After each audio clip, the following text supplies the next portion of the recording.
Quelles sont les priorités de la France concernant le budget post-2020? Alors, on vient effectivement parler priorité avant de parler volume de l'enveloppe, et c'est comme ça qu'il faut faire. Les priorités sont les nouvelles attentes, les nouveaux défis qui nous attendent en Europe, la sécurité des Européens, la défense, la gestion des migrations, la compétitivité de l'Europe, qui passe par le financement de l'innovation, mais qui passe aussi par la formation des jeunes aux métiers de demain. Ça, ce sont des nouveaux défis. Et puis, les politiques qu'on appelle traditionnelles européennes, en particulier la politique agricole commune, méritent toute notre attention parce qu'elle joue un rôle essentiel pour la souveraineté alimentaire de l'Europe et pour le revenu de nos agriculteurs. Nous sommes prêts à les moderniser, nous sommes prêts à les réformer, mais nous ne souhaitons pas les sacrifier. Est-ce qu'il faut justement geler ces enveloppes à l'agriculture, à la cohésion, pour pouvoir financer les nouvelles priorités? Il ne faut pas opposer politique traditionnelle et nouvelles priorités. Par exemple, dans les exemples que j'ai cités sur l'innovation, sur la formation, sur l'intégration des réfugiés et des migrants en Europe, ce sont des priorités sectorielles qui peuvent parfaitement être prises en compte, au moins en partie, par des instruments existants. D'accord. Et est-ce que la proposition française de conditionner l'octroi de fonds européens au respect de certains critères, certaines valeurs fondamentales, et notamment aussi le respect de la convergence sociale et fiscale, rencontre un écho favorable au niveau européen? Je crois qu'on ne peut pas parler de cohésion sans parler de convergence. Et on ne peut pas faire partie d'une même Union européenne sans partager les mêmes valeurs.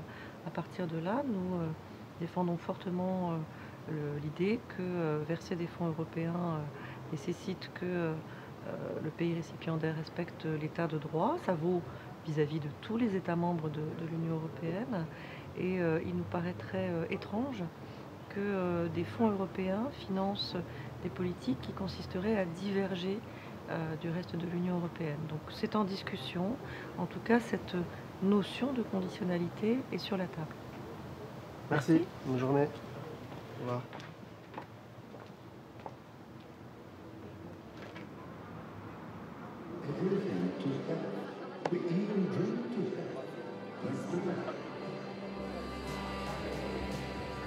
The history of Bulgaria is so old that sometimes even we tend to forget it.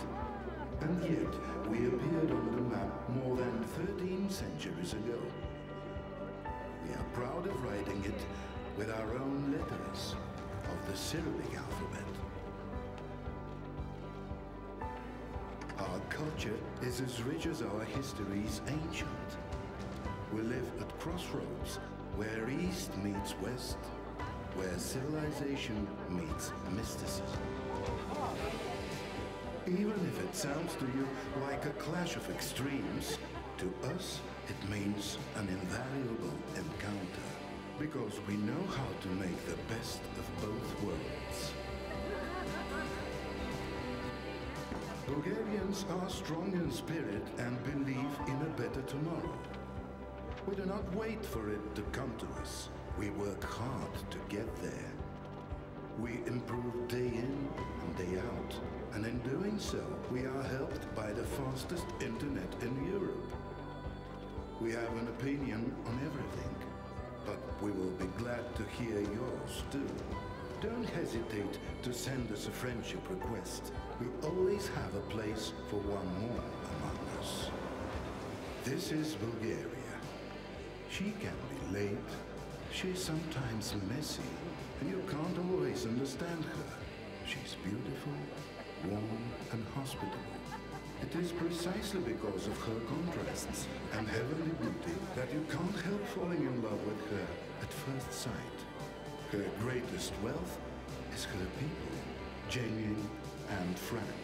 And since we know that it is the people who make a place, we firmly believe that, indeed, united, we stand strong.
Hola. Hola. ¿Cómo estás? Muy bien.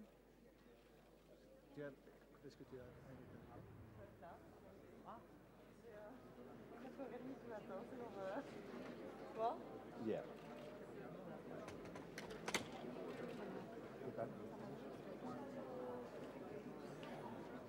Hola.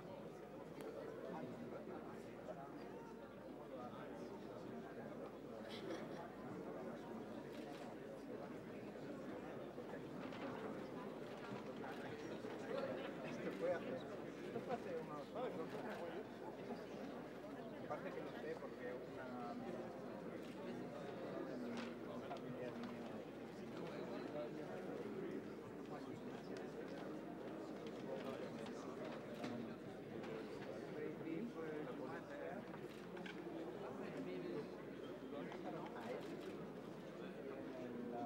En el documento pone que la banda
Good afternoon.